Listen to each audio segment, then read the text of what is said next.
Howdy folks, and welcome back to World of Tanks with the mighty Jingles. Kicking off today's selection of replay roundups from the light tank category with your friend and mine, De Ruyter, once again, this time in his AMX 1390. It's a standard battle on Fishing Bay from patch 8. And here he is in the little French tier 8 light tank. This is the highest tier light tank currently available in the game. And it's the first French tank to get this 90mm autoloader gun with a 6-shot clip. And it's a really good gun. But obviously the further up you go in gun calibers in the French light tank line, the longer and longer your reload gets.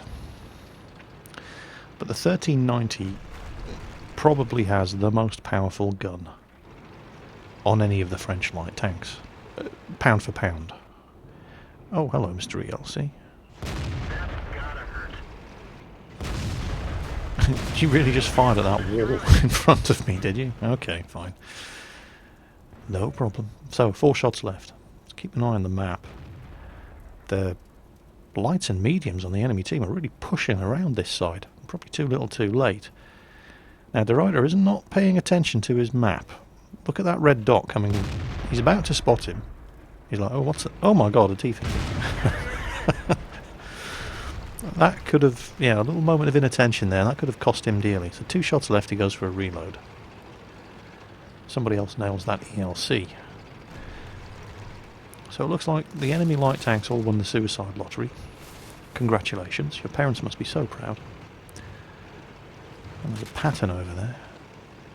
A pattern in the open, but we haven't reloaded, so we can't take advantage of it. Now this is a problem with the French tanks, with the autoloader guns. You either need to get used to it or play a different nation's tanks. So that pattern will not have been sitting still out in the open field. He was moving over to the left. So he's probably somewhere.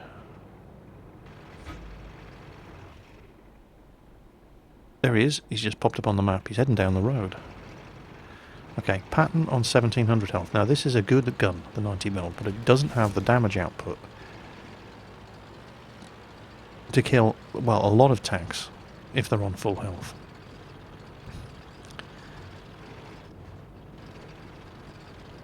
Probably not going to have the damage output to nail this M46, but by God we're going to give him a good hard trolling. Okay, he's going to get a hit into us. Oh, he didn't. He missed. Hooray. 2 shots left. Probably not going to kill him. But he's going to wish he was dead. Empty and run away. Singing the troll song. And the 75 finishes him off. And that's what your French tanks do. And that's exactly what De Ruyter's doing here. He's just looking for those opportunities. Trying to spot isolated tanks. Vulnerable. Low on health. That you can just swoop in and basically troll to death. And right now that IS-3 is looking like our next victim. And we're reloaded. And there's every chance these guys have not seen us coming. There's a T-43 over there too, so we can have him as well. IS-3 first. T-43's just spotted us, he's trying to run. T-54 coming around from behind. This is going to slow him down though, going uphill. Oh no, he's decided to back up. Okay, T-43 kills our track, and that's bad, with the T-54 coming in. So we repair the track. And trying to out-circle a T-54 by driving uphill is a non-starter, so we could really use some help from the team here. We so nearly killed that T-54. It's a second shot into us, and any time today, team. Thank you. There we go. Okay, that could have been dangerous.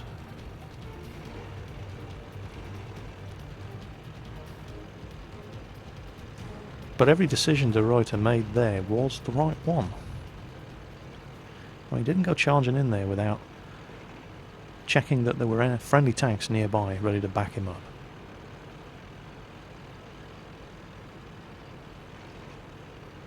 And he so very nearly killed that T-54 himself. If he'd had one more shot in the magazine, he probably would have done it. Now all we have left are 3 very big, very nasty tank destroyers. And on 289 health, any one of them can one-shot kill us. Okay, 2 very big, very nasty tank destroyers. And I'll bet you I know where they are.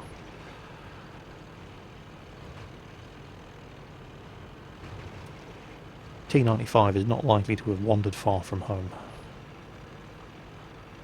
If you have a look at the map, you can see our T-95 is still lumbering up the hill towards the middle of the map.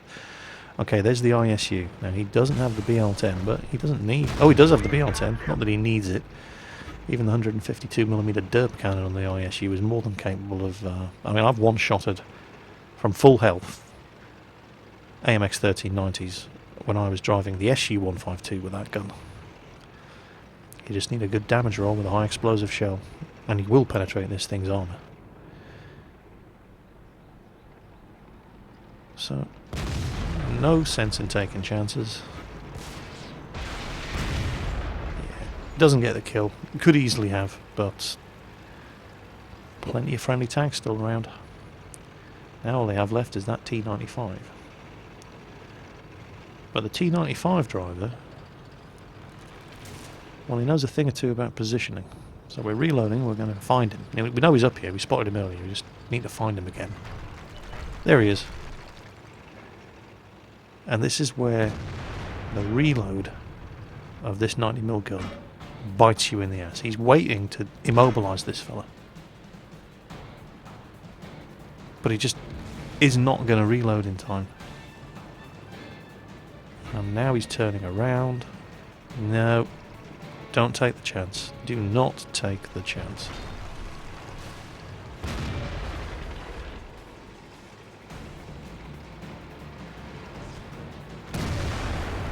Otherwise you end up coming to a sticky end like that over-eager E50. So how are we going to handle this T-95? So we're having to think about this. De Ruyter's weighing up his options. Now the 1390 is fast, but... And again he's trying to take his tracks out, but that's just getting too risky.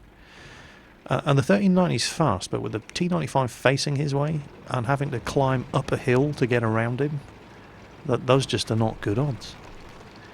But you know what? We don't have to go up there.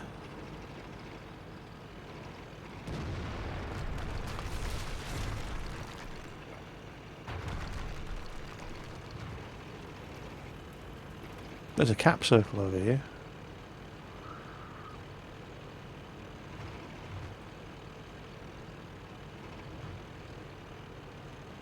Why risk dying and handing the game to the T-95 when you can just sit in the cap circle behind cover? And now if he wants to win, he has to come... He's in a great position up there. If he wants to win, he has to leave that position.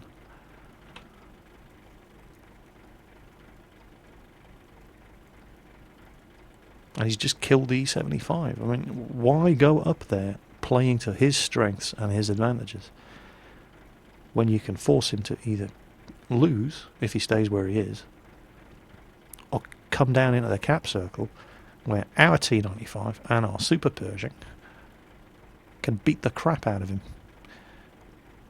And of course, once he's turned to engage them, 1390 here takes no prisoners. And of course the T-95 driver elects to stay safe, save his repair bill, and we win by base cap. It's a very, very intelligently played game there. Some perfect AMX 1390 driving. Well done, De Ruyter. Well, here's El Phoenix in his AMX 1390, although there are some subtle differences this time around. This is a patch 7.4 replay, back when the 1390 was a tier 7 French light tank. Now, it's the same matchmaker, it's a tier 9 game, but it's a much tougher map. This is mines, and there's far less space to manoeuvre on this map for a light tank. Now he's rushing for the hill. However, Now this is a good news, bad news situation. You're thinking, why is he not dead? Well, the T-44 is the only one that can actually shoot at him. Because only now have the 1390s loaded their magazines. So there's his first kill, enemy 1390. He's got 4 shots left.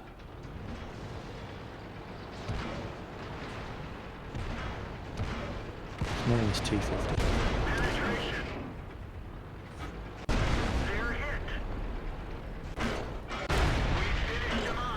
And he goes for a reload, so we've got the hill, so that was good work. IS-8 up here, very fast heavy tank.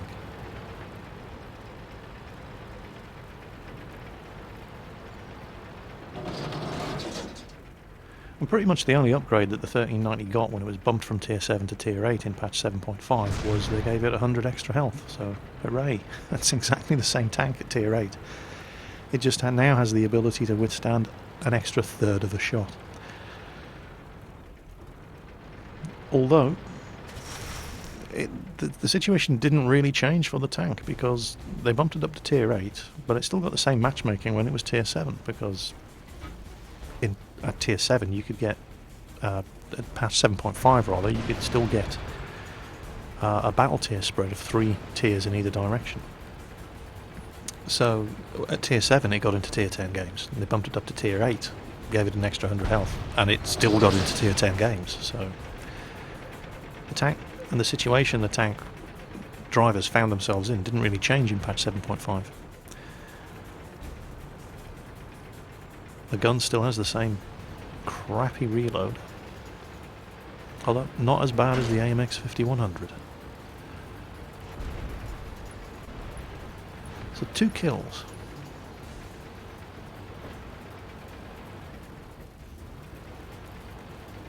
And the team as a whole was pretty good. They are absolutely kicking the arse of this enemy team here. Enemy Lorraine there, patch 7.4, the Lorraine was a tier 8. Tier 9 now, obviously. And that Lerva is angled actually quite well. So, come on, side of the turret, yeah, that'll do. Got him. 3 shots left. Decision time. He's just spotted the Yak Tiger. And it's a good job he didn't go for the reload.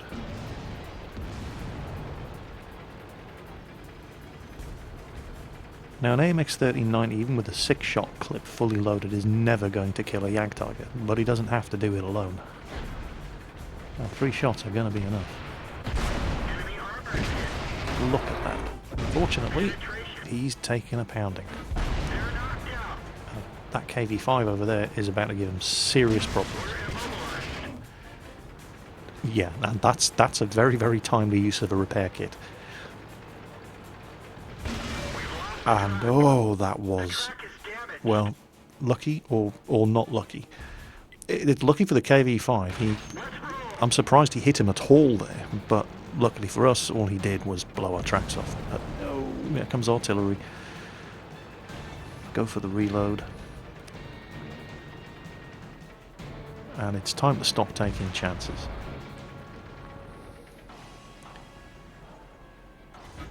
And we're reloaded. Now, this 90mm gun on the 1390, it is a good gun, but it has horrendous aiming time.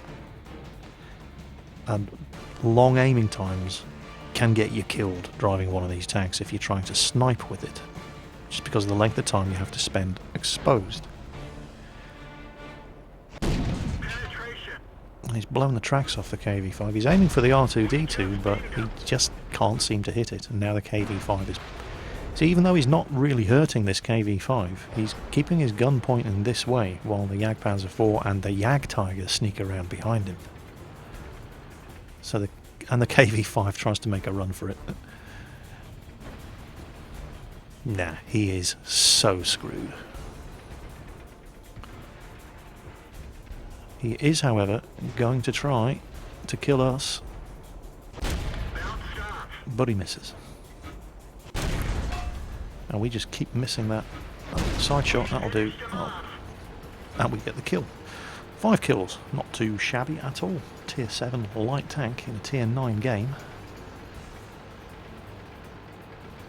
But El Phoenix's run of luck isn't over yet.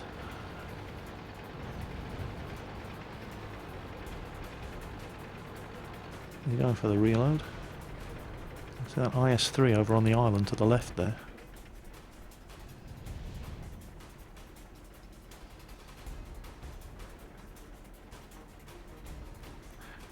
Going for the reload, and it's reasonable at this point to just assume that the IS-3 doesn't know he's here, because they've broken contact, there's no direct line of sight. But that is one patient IS-3 driver. Oh, look at that. Tracks took it. Again, was it luck, or was that the only shot the IS-3 could take?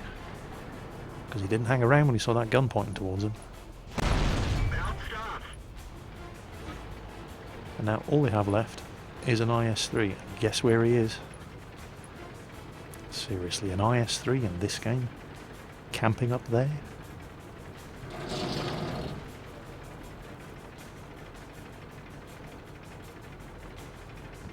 Honestly makes you wonder how some people can actually get as far as driving a tank like the IS-3. But you know, you lose enough games and anybody can drive a Tier 10.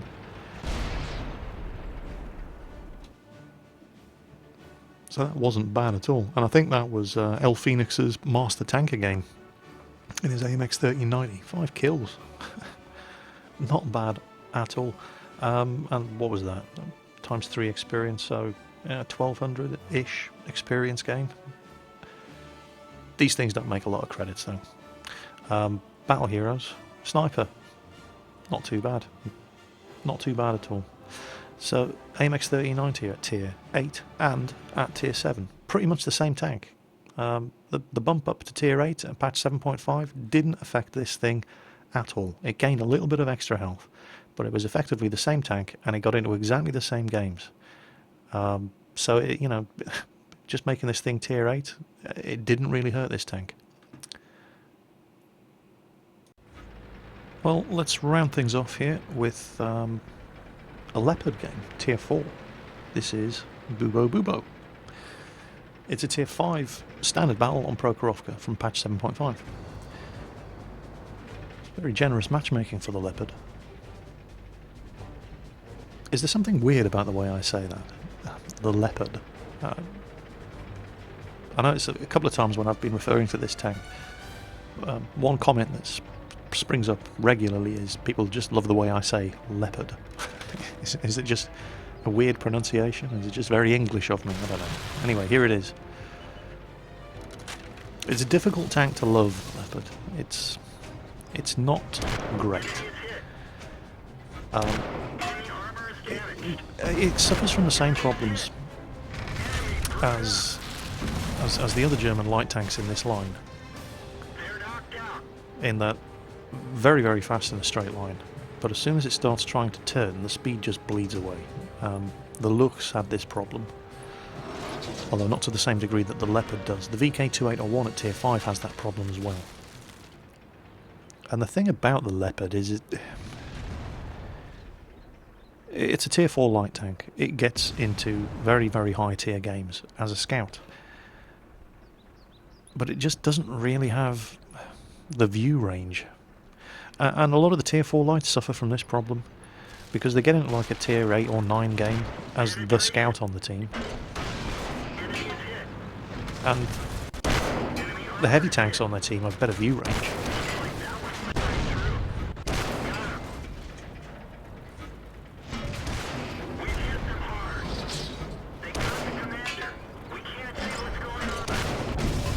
And unlike the Russian light tanks, the Leopard doesn't have the speed or the manoeuvrability to be a very good active scout.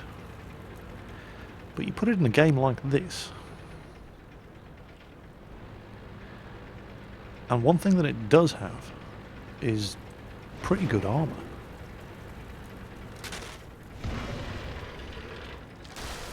As you can see here. And that 50mm gun, even though the turret turns incredibly slowly. Where the hell did that M5 go? There he is.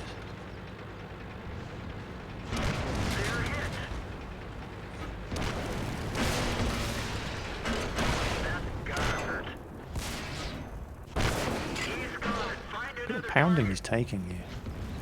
It's going to be real interesting to see how many hits he's taken. Also, I'm not entirely sure he's got the best engine on this thing. It's moving very slowly.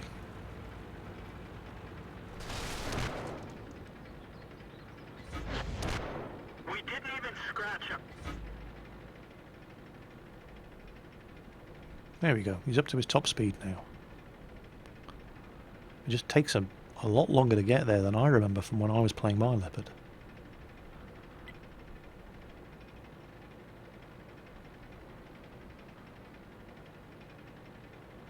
Coming behind this Su-76.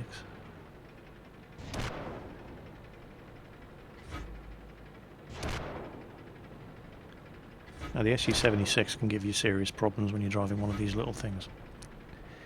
If he points his gun at you. Gotcha.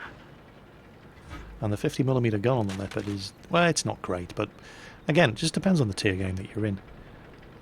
When this thing is forced to play the scout role in a tier 8 or higher game, that gun is just a waste of time. The only thing this thing is good for is killing artillery.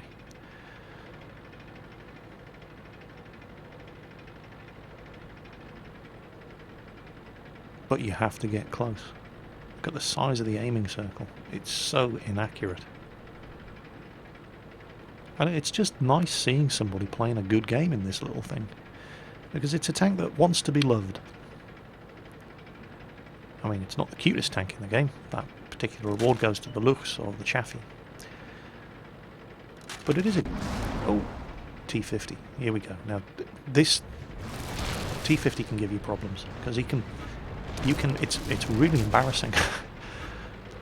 When you're in a tier 4 light tank and you find yourself getting circle strafed to death. But this T50 is not going to be a problem. And that is one of the other things that the Lux is very... Not the Lux, sorry, the Leopard is really good at in this tier game. Because it's surprisingly heavy for a light tank. And whereas the T50, for example, if it's driven by somebody competent, can circle strafe you to death in one of these things because your turret just does not turn fast enough to track a T50, and that's absolutely what that T50 driver should have tried to do here. But the Leopard is a great low-tier ramming machine. So that wasn't too bad at all. I mean, 1500 experience in a tier 4 game, tier 5 game even. And 7 kills, Top Gun, patch 7.5, so there's Bolter's medal as well. And check that out, not too bad at all. But there we go, 33 shots fired, 22 hit the target. That's this 50mm gun for you. Unless you're at point blank range, you're going to miss most of the shots with this thing. And if you get into a turning fight with somebody, well, your speed bleeds away to nothing, and you cannot turn your turret fast enough to hit them. Which is kind of really frustrating as a light tank driver. That's just, unfortunately, the way the German light tanks in this line, that's just the way they go. The Russian light tanks and the French light tanks are all about the manoeuvrability and the agility. The German light tanks, it's straight line speed, the ability to ram a lot more successfully than you'd imagine, and just raw firepower if you let them get close. So that rounds off today's roundup of light tank replays from the contest. Plenty more coming.